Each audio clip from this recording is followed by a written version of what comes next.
पत्रकार पोपटलाल और भारती, ये लोग कैसे जिंदा बच गए? मैंने तो उन्हें ऊपर पहुंचाने का पूरा इंतजाम किया था। ईमानदार व्यापारी जसवंत भाई और दवाई की कालाबाजारी करने वाला मदन लाल दोनों एक ही आदमी है।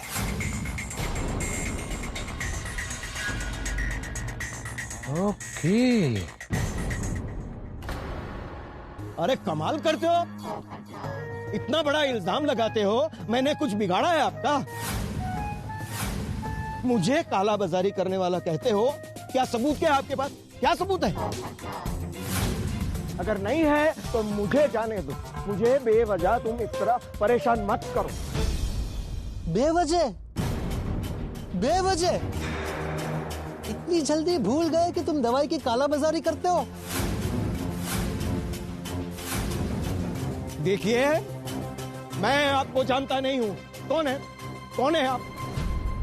ओह, हमें जानते भी नहीं हो, इतनी जल्दी भूल गए कि अभी थोड़ी देर पहले आपने मुझे और भारती को जान से मारने की कोशिश की थी।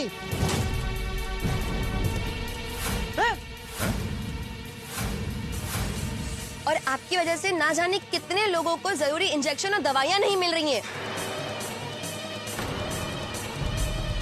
हाँ, हमारे रिसोर्ट में मेरे साथ काम करने वाले करण को अपनी माँ के लिए 800 रुपए का इंजेक्शन 24,000 में खरीदना पड़ा। देखो, इन सब बातों से मेरा कोई मतलब नहीं है। आप झूठे इल्जाम लगा रहे हो मुझ पर। देखिए, अगर आपने मुझे गलत तरीके से फंसाने की कोशिश की ना, तो मैं आप पर मानहानि का केस कर दूंगा। आपको कोर्ट के धक्के खिलवाऊंगा। बोलो, है कोई सबूत? अगर है तो दिखाओ, नहीं तो इंस्पेक्टर साहब मुझे जाने दो। अरे बाप रे, कहां गया सबूत? सबूत नहीं मिला तो ये छूट जाएगा।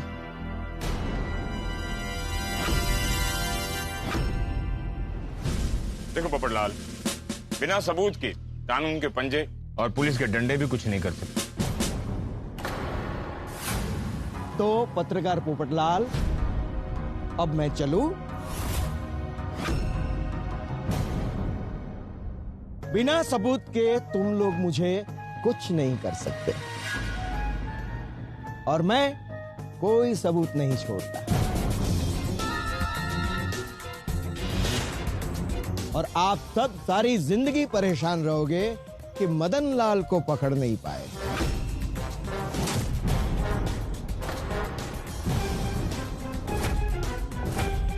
Goodbye everyone, and never see you again.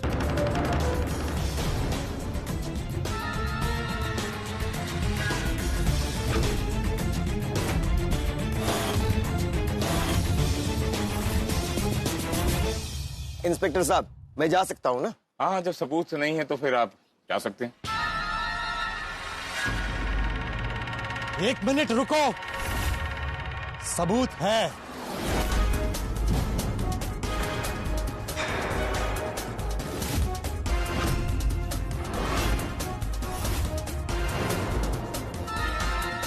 मैं लेकर आता हूं।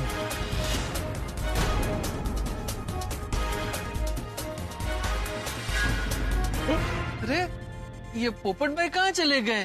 क्या पता, समझ में नहीं आता क्या कर रहा है ये। क्या सबूत लाएगा? क्या बहानेबाजी कर रहा है ये आजकल के पत्रकार नाम कमाने के लिए किसी पर भी इल्जाम लगा देते हैं। प्लीज, मैं कहता हूं, मुझे जाने दो, मुझे लेट हो रहा है। अरे रुको तो सही मदन जी, अब इतना देर रुके हो तो थोड़ी देर और रुक जाओ। ले आने दो पोपटलाल को सबूत, देख लेते हैं। दूध का दूध और पानी का पानी हो जाएगा।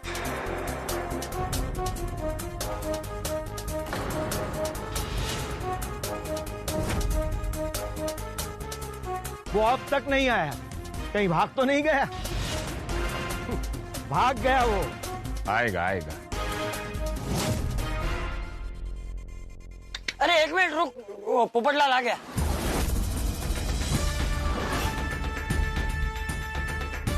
हाँ, आ गया।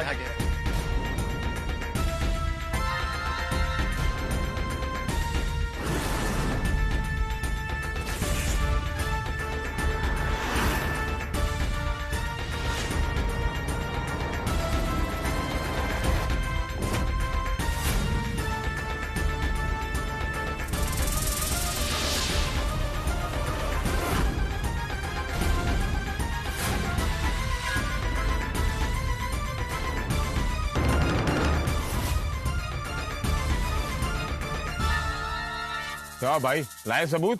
ये रहा सबूत।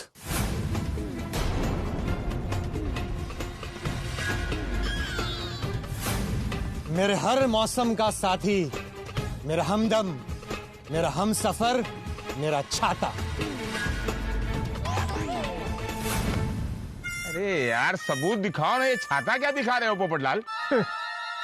मदन लाल, तुमने मेरा स्टिंग ऑपरेशन स्पेशल कैमरा वाला पेन तोड़ दिया, मेरा मोबाइल तोड़ दिया, लेकिन एक गलती कर बैठे। जब तुम्हारे आदमी मुझे पकड़कर लाए और पानी में फेंक रहे थे, तब मेरा छाता गिर गया था। वो गिरा नहीं था, मैंने गिरा दिया था, क्योंकि इस छाते में कैमरा छिपा हुआ है।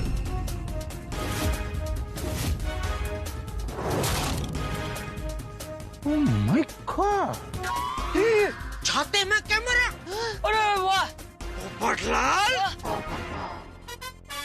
अरे आप क्या इसकी बातों में यकीन कर रहे हो? बकवास कर रहा है। बकवास तुम कर रहे हो। मेरे छाते में वाटरप्रूफ कैमरा लगा हुआ है। ये देखो।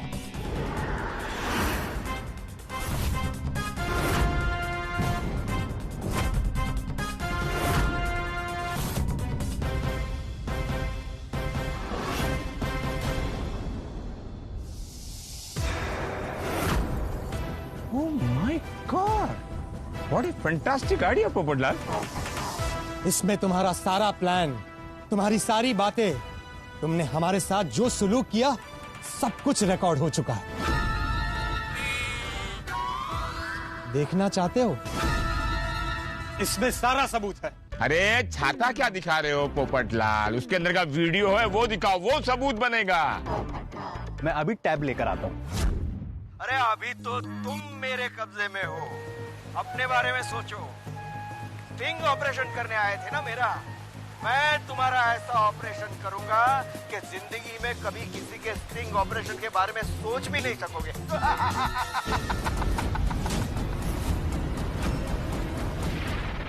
इसी कलम को अपना हथियार बनाकर मेरा स्टिंग ऑपरेशन करने आए थे ना, अब देखना, ना रहेगी कलम और ना होगा कोई स्टिंग ऑपरेशन। कितनी चालबाजी से मैंने ये दवाई और इंजेक्शन और वैक्सीन की कालाबाजारी का धंधा जमाया है, आज तक पुलिस मेरा कुछ बिगाड़ नहीं सकी है। तो तेरे जैसा पितली सा पत्रकार मेरा क्या बिगाड़ लेगा? तुम्हें बड़ा शौक है ना मुझे पकड़ने का, आज तुम्हारा वो शौक मैं शौक दे के पूरा करूंगा। हमेशा हमेशा के लिए हटा रहा हूं मेरे रास्ते से, खत्म कर रहा हूं। एक बार ये मेरी बड़ी डील, आखिरी डील हो जाए, बाद में मैं ये शहर सब कुछ छोड़ के बहुत दूर चला जाऊं। वहां पर मदन लाल की मीटिंग खत्म और यहाँ पर इन दोनों की जिंदगी खत्म। मदन लाल को पकड़ना इतना आसान नहीं। और ये मदन लाल इतने टाइम से कालाबाजारी का धंधा कर रहा है, किसी की हिम्मत नहीं हुई मदन लाल को पकड़ने की। अरे क्या चल? Stop!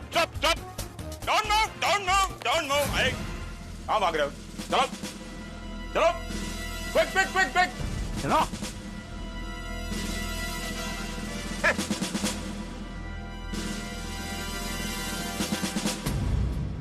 अब बोलो जसवंत भाई उर्फ मदन लाल, क्या कहते हो? हम पर केस करोगे या जेल जाओगे?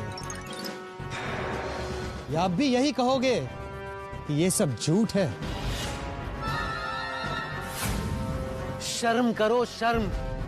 लोगों की मजबूरी का इतना फायदा कैसे उठा सकते हो? 20,000 का इंजेक्शन 1.5 लाख में बेचते हो। अरे लोग पूरी जिंदगी मेहनत करके 2 पैसे बचाते हैं अपने बुरे वक्त के लिए, लेकिन तुम्हारे जैसे लोगों की वजह से उनकी सारी बचत एक झटके में उड़ जाती है। बुरा वक्त कोरोना नहीं, तुम्हारे जैसे लोग लाते हैं मदन लाल। सर, हाँ? ये लोग भी मिल गए।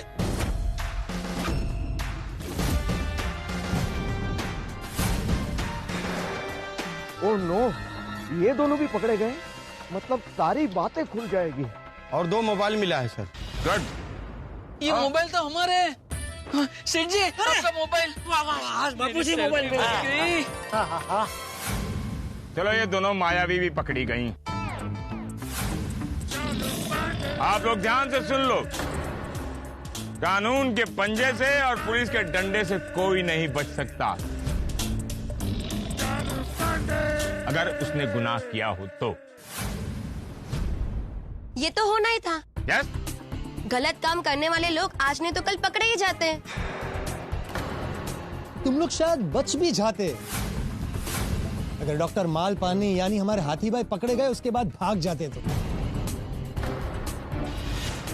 लेकिन पैसों की लालच ने तुम लोगों को अंधा कर दिया था। क्या बोलते हो? कैश है तो ऐश है। गलत तरीके से कमाया हुआ कैश अब तुम्हें जेल में ऐश करवाएगा मदन लाल।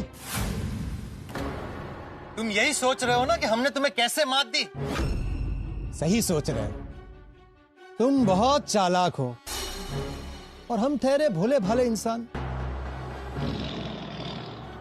जब तुमने कोड वर्ड बदल दिया तो मैं मायूस हो गया था। गोकुलधाम वापस जा रहा था। लेकिन जब जेठालाल की मैनेजर के साथ बात हुई और हमें यह पता चला कि संजना भी तुम्हारे साथ मिली हुई है तो हमें आइडिया मिल गया कि संजना ही हमें तुम तक पहुंचाने का रास्ता बन सकती है।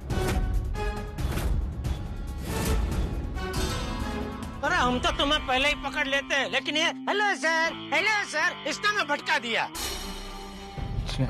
हमको पता नहीं था ये अभी तुम्हारे साथ मिली हुई है। अरे दीप्ति बेटा, हम तो स्त्री को देवी मानते हैं, लेकिन तुम तो डायन बन गई। देवी तो रक्षक होती है, लेकिन तुम इन काला बाजारियों के साथ मिलकर भक्षक बन गई। और संजना तुम भी। भगवान ने तुम्हें भोली सूरत दी, उसका ये फायदा उठाया। क्या था? ये बहुत गलत किया तुम दोनों ने। हमें माफ कर दीजिए। हमें अपने किए पर बहुत शर्मिंदगी है। अब शर्मा के फायदा क्या जब चिड़िया चुग गई खेत। अब तुम सीधे सीधे बता दोगे या पुलिस के डंडे खाने के बाद सच कबूलोगे?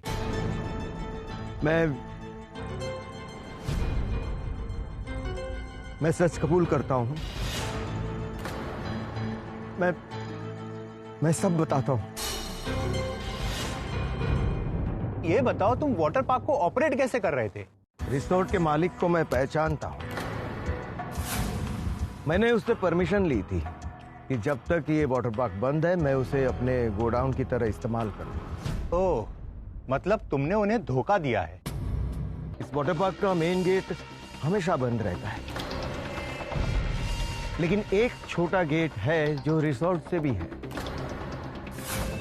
जो वाटर पार्क बंद होने की वजह से कोई यूज नहीं कर रहा था। और मेरे दवाई की कालाबाजारी के बिजनेस के लिए ये लोकेशन परफेक्ट था। और ऊपर से मैंने होटल के कुछ स्टाफ को पहले से ही खरीद लिया था। वो सब चोरी चुपके से मेरे लिए काम करते थे, ताकि मुझे सबकी खबर रहे, लेकिन किसी को मेरी खबर ना मिले। और कुछ महीनों से मैंने इंजेक्शन और दवाई का सारा स्टॉक इसी में छुपा कर रखा था। और सारी मीटिंग डीलिंग इसी रिसोर्ट से करता था। और वाटर पार्क में आने जाने के लिए हम इसी छोटे गेट का इस्तेमाल करते थे। रात को हमारे टेम्पो का आना जाना होता था और बिना किसी टेंशन के दवाई की कालाबाजारी का धंधा होता था। ये जसवंत भाई है बदमाश। अब चलो पुलिस स्टेशन, वहां पता कर लेंगे कौन कौन लोग तुम्हारे साथ जुड़े हुए हैं। सच सच बोलना, नहीं तो जानते नहीं तुम, हमारा नाम है इंस्पेक्टर चालू जी पांडे। जो झूठ बोलते हैं उनको पड़ते हैं डंडे। सब सच बताऊंगा। राजा भाई और दूसरे जो भी कस्टमर्स के साथ मैंने ये डील की है वो सभी बताऊंगा मैं। जशवंत भाई, एक बात पूछूं? आप तो कितने अच्छे इंसान थे, फिर इस गलत राह पे कैसे चल पड़े? दुर्बुद्धि। पहले मैं बिल्कुल ऐसा नहीं था। एक ईमानदार और सेवाभावी बिजनेसमैन था, लेकिन जब से ये कोरोना आया है, कोरोना की महामारी में लॉकडाउन पे लॉकडाउन पे लॉकडाउन और खत्म चौपट, धंधा बंद हो गया। लोग घर में बंद हो गए, मजदूर लोग गांव चले गए और फैक्ट्री को ताले लग गए। मेरा इतने सालों का टूर्स एंड ट्रैवल का धंधा भी बंद हो गया और रोज नुकसान पे नुकसान पे नुकसान। खर्चा तो हो ही रहा था, ऊपर से बचत भी खत्म हो रही थी। मैं हार गया था और तभी मैंने देखा कि ऐसे वक्त में सबसे ज्यादा बिजनेस दवाई का चल रहा है। मुझे दुर्बुद्धि सूझी और तब से मैंने ये दवाई की कालाबाजारी का धंधा शुरू किया।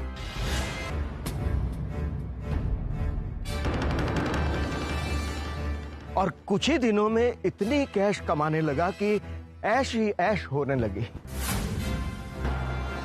और फिर ऐश करने के चक्कर में मैं अंदर ही अंदर धंसता गया। देख भाई जसवंत, बुरा समय तो हर किसी की जिंदगी में आता है, लेकिन सब लोग अगर तेरी तरह गलत रास्ते पे चलने लगे तो कोई भी अच्छा आदमी तो बचेगा ही नहीं।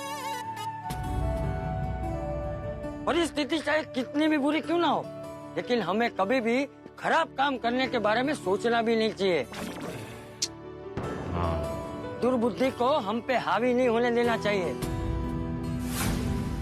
और वक्त चाहे कितनी भी परीक्षा क्यों ना ले, लेकिन हमें हमेशा अच्छे काम और सद्गुणों के साथ जीना चाहिए, समझा? बिल्कुल बिल्कुल।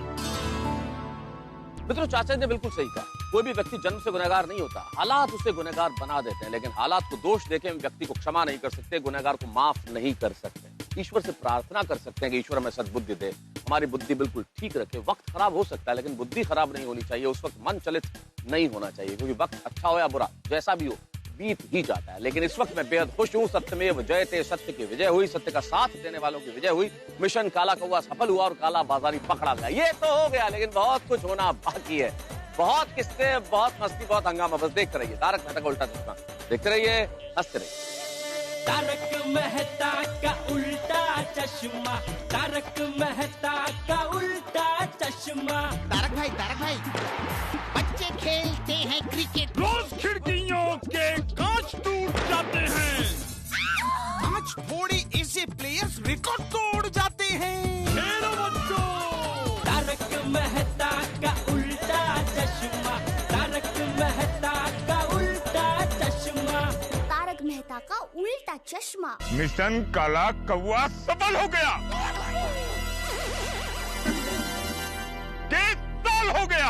अरे पांडे बेटा, लेकिन इसमें तुम इतना गुस्सा क्यों कर रहे हो? गुस्सा ना हो तो क्या करूं चाचा जी? कल न्यूज और टीवी पर क्या है? पोपटलाल ने स्टिंग ऑपरेशन किया,